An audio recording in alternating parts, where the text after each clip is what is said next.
경기 여자기술학원 화재 사건. 1995년 8월 21일 새벽 2시 6분경 경기도 용인군 구성면 마북리에 있던 경기 여자기술학원에서 대형 화재가 발생했다. 이 화재는 학원 내에서 가혹행위와 인권침해를 겪어오던 일부 원생들이 탈출을 목적으로 저지른 고의적인 방화로 인해 발생한 것이었다. 경기 여자기술학원은 비행 청소년, 소년범, 고아 등을 수용해 미용, 한복, 자수요리 등 직업훈련을 실시한다는 명목의 갱생시설이었다. 이 시설의 전시는 1962년 경기도 양주군 구리면 상복리에 설립된 국립부녀보호소로 이후 경기도청이 이를 인수해 도립시설로 전환하였다. 1969년에는 명칭을 경기여자기술학원으로 변경했으며 1983년부터는 대한예수교 장로회총회 자선사업재단이 위탁 운영을 맡았다. 1991년에는 경기도 용인군 구성면 마북리로 이전하며 도비 26억 원을 들여 신축 건물을 세웠다. 이곳은 1980년대 중반까지 주로 경찰과 행정당국에 의해 적발된 매춘 여성들을 수용하던 장소였다. 그러나 이러한 수용은 명확한 기준 없이 이루어졌고 부산 형제복지원 사건과 유사하게 수용 실적을 이유로 무차별적인 강제 수용이 빈번하게 발생했다. 1980년대 후반에는 학교와 사회에 적응하지 못하고 가출과 비행을 일삼는 10대 소녀들을 계도한다는 명목으로 강제 납치 후 수용하여 운영하였다. 매년 약 200명이 강제 구금되었으며 겉으로는 비행 및 문제 청소년의 갱생기관을 표방했지만 실제로는 강제 수용소에 가까운 실태였다.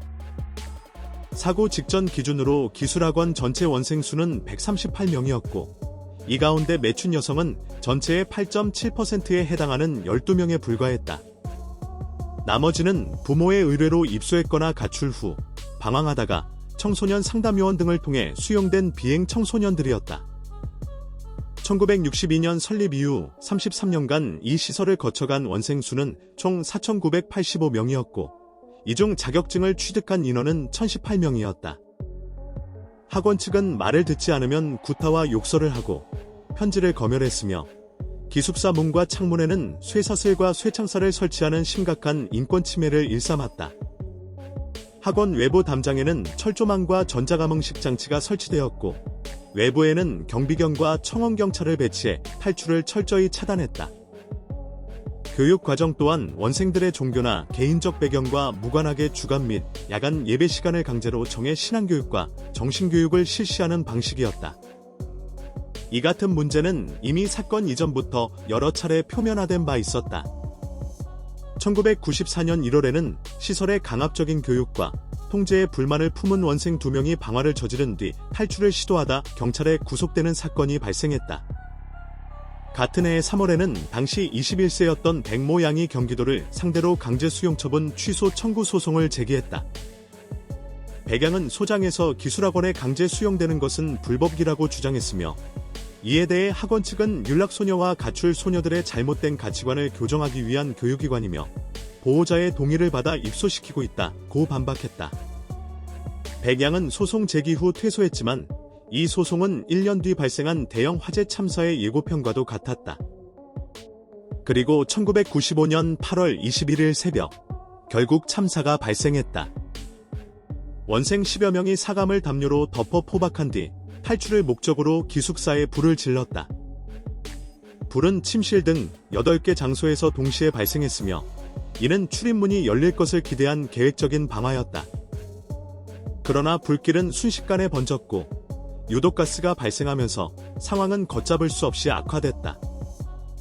화재가 발생한 기숙사는 연면적 544평 규모의 2층 콘크리트 건물로 총 24개의 침실을 비롯해 예절실, 주방, 식당, 한복실, 세탁실 등이 있었다. 문제는 기숙사의 중앙 현관과 비상 출입문이 오후 8시 이후 외부에서 자물쇠로 잠기도록 되어 있었고 안에서는 열 수 없는 구조였다는 점이다. 원생들은 불을 지르면 문을 열어줄 것이라 생각했지만 실제로는 탈출이 불가능한 상태였다. 사건 당시 복도와 침실에 유리창 10여 장이 깨져 있었는데 이는 원생들이 필사적으로 탈출을 시도했음을 보여주는 흔적이었다. 현장에서는 하나님 도와주세요. 전 지금 너무 힘들어요. 엄마에게 모든 걸 말하고 싶지만 걱정하실 것 같아 말을 못하겠어요. 라는 내용의 타다 남은 일기와 사랑하는 딸아, 어젯밤에도 너의 꿈을 꾸었단다. 로 시작하는 어머니의 편지가 발견되어 큰 슬픔을 더했다. 결국 이 화재로 2층 기숙사에 있던 원생 40명 가운데 다수가 질식해 사망했고, 공식적으로 37명이 숨지고 20명이 부상을 입는 대참사가 벌어졌다. 희생자 대부분은 10대 미성년자였다. 당시 기숙사에는 1층과 2층에 사감이 각각 한 명씩 배치되어 있었고, 자동문은 건너편 본관 건물 숙직실에 있는 직원이 카드로 외부에서만 열 수 있는 구조였다. 화재 당시 카드를 소지한 숙직 직원이 화재를 뒤늦게 발견하면서 문을 제때 열지 못했고, 이로 인해 피해는 더욱 커졌다. 사건 이후 학원 측의 인권 유린 실태가 본격적으로 드러났다.